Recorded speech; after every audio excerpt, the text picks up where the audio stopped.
I'm Dr. Greg Kimura, President and CEO of the Japanese American National Museum. What you see is the very beginning of Common Ground, the Heart of Community.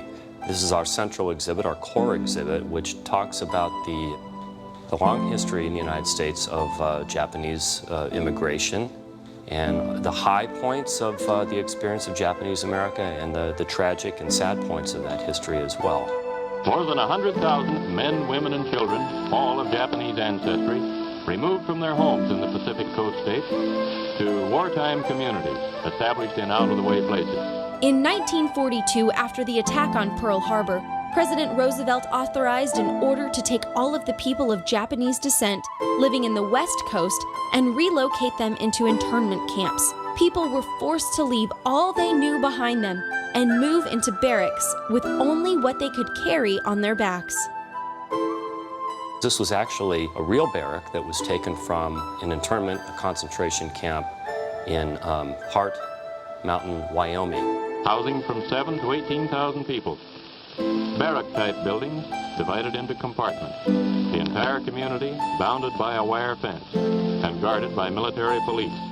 By the end of World War II, after all of the fear that led to internment, not a single person of Japanese ancestry in the U.S.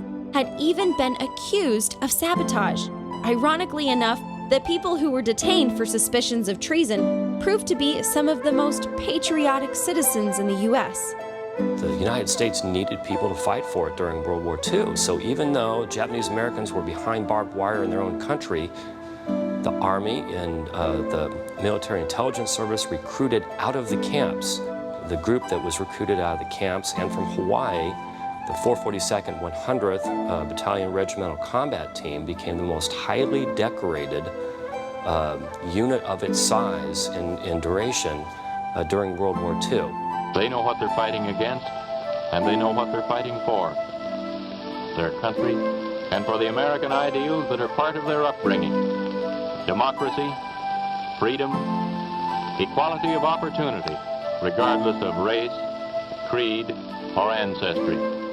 They ended up winning the Congressional Gold Medal. We actually have the gold medal that was awarded by Congress and the President here at the museum. Internment itself, the incarceration experience, was an important part of history, a sad part of history that we just have a moral obligation never to forget and then to make sure never happens again.